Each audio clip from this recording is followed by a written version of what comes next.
আওয়ামী লীগকে ক্যান্টনমেন্ট থেকে পুনর্বাসনের চেষ্টা চলছে। এনসিপির মুখ্য সংগঠক হাসনাত আবদুল্লার দেয়া ফেসবুক পোস্টের প্রতিবাদ জানিয়েছে সেনা সদর।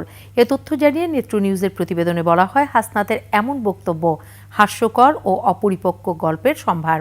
এদিকে হাসনাতের পোস্ট নিয়ে নিজের অবস্থান ব্যাখ্যা করতে গিয়ে খানিকটা দ্বিমত পোষণ করেছেন এনসিপির আরেক মুখ্য সংগঠক সার্জিস আলম।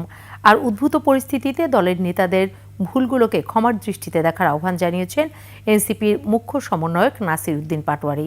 রিপোর্ট করছেন দীপু শিকদার।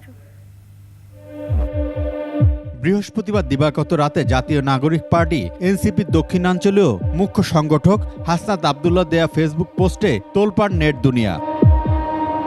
সেখানে হাসনাত উল্লেখ করেন, 11 মার্চ দুপুর 2:30টা নাগাদ ক্যান্টনমেন্ট থেকে প্রস্তাব দেওয়া হয় আওয়ামী লীগকে পুনর্বাসনের বিষয় নিয়ে। সেখানে তিনি সেনাবাহিনীর পক্ষ থেকে চাপ দেওয়ার বিষয়টি স্পষ্ট করেন। এ নিয়ে 22 মার্চ সুইডেন ভিত্তিক নেত্র নিউজের প্রতিবেদনে জানানো হয়, সেনা সদর থেকে এক বিবৃতিতে বলা হয়েছে, সেনাপ্রধানের সঙ্গে হাসনাতদের বৈঠক হয়েছিল, তবে সেখানে তাকে ডেকে নিয়ে আওয়ামী লীগ পুনর্বাসনের বিষয়ে চাপ বা প্রস্তাব দেওয়া হয়নি।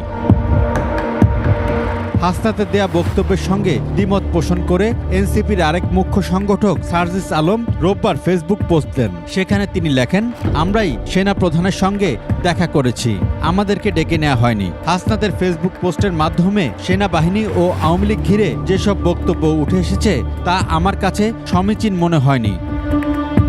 এনসিপির আরেক নেতা হান্নান মাসুদ তার ফেসবুকে লেখেন, হয় হাসনাত নয় সার্জিস, দুজনের কোনো একজন মিথ্যা বলছেন।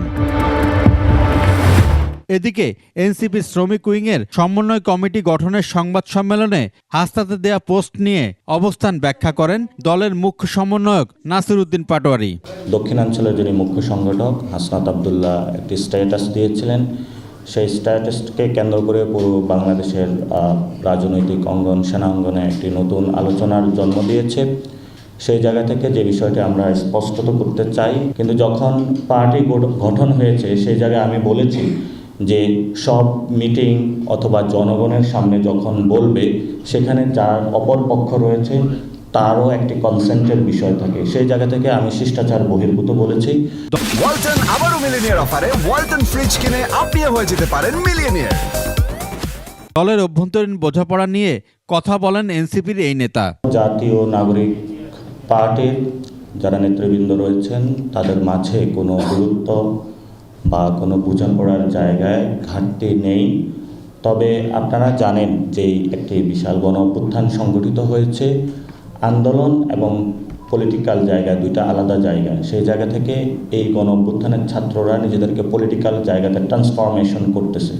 তো সেই জায়গাতে কিছু ক্ষেত্রে যদি ভুল ত্রুটি হয়ে থাকে, দেশবাসীকে ক্ষমা সুন্দর দৃষ্টিতে দেখার জন্য অনুরোধ জানাচ্ছি। এদিকে হাসনাত আবদুল্লাহর ফেসবুক পোস্ট নিয়ে এখনো কোনো আনুষ্ঠানিক প্রতিক্রিয়া জানায়নি আইএসপিআর। দীপু শিকদার, 21 টেলিভিশন, ঢাকা।